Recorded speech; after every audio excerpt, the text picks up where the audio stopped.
So yun guys, good morning. Welcome to my short vlog. Bali nandito tayo ngayon sa grocery. Medyo walang masyadong customer kasi maaga. Real talk tayo ngayon, real talk.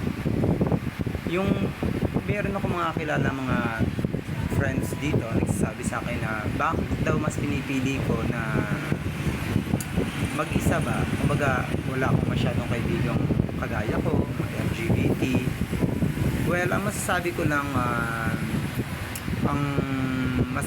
na sagot na maybe because kasi normally kapag may mga barkada kasi tayo, lagi tayong hindi na tayo nakakapag-focus din sa goal natin sa buhay eh.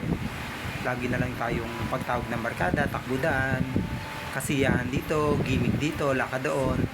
Pero in the end kasi nang pag nagmamature tayo, naisip natin na ano nga ba ang napapala ko? Ano nga ba ang napapala ko sa pakikipagbarkada? Oo, nandun tayo ng napapasaya tayo ng barkada natin kapag malungkot tayo, nako-comfort nila tayo. Pero real talk lang ha, sa reality lang natin ngayon ha, sa tema ng pamumuhay natin sa bansang Pilipinas ngayon. Ang tanong ko, sa dami ba ng barkada natin kapag ba tayo nagkakaroon ng problema, financial na problema, may nalalapitan ba tayo? Yung totoo lang, di ba wala naman? Wala naman talaga. Siguro meron ng andan nyo sa kasiya, mga kaibigan mo, i-comfort ka, pag may problema ka, i-advise ka. Pero yung sabi mo, yung sarili mo, kapag tumulong ka, kahit financial, tinutulong mo, kumaga, kahit konti tumutulong ka. Pero pag ikaw na ang nangailangan sa mga barkada mo, talagang 100% hihindihan ka. Wala talaga sila masasabi na, kundi pasensya na, wala kasi, kapos kasi, ganyan kasi. Pero during time na pag sila nangangailangan, napakabait.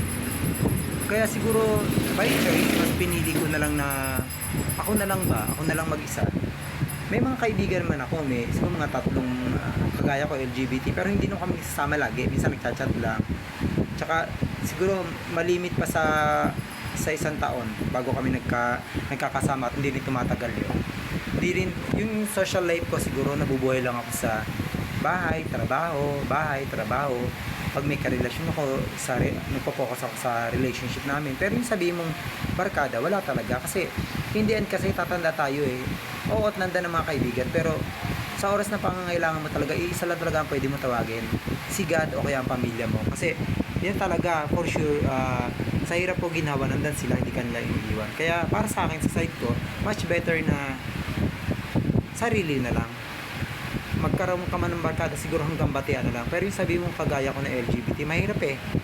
Kasi nandan din yung yung masasabi natin ng super close kayo, pero hindi taahasi ka nga, hindi ka relasyon. Kaya sort of advice na lang, kung kaya nyo naman na mamuhay na simple, kayo lang, okay lang. Hindi naman masama mga pagkaibigan, pero hanggang dun lang. Lagyan nyo ng limitasyon, kasi in the end, kayo din ang mahihirapan. Kayo rin ang mamumroblema.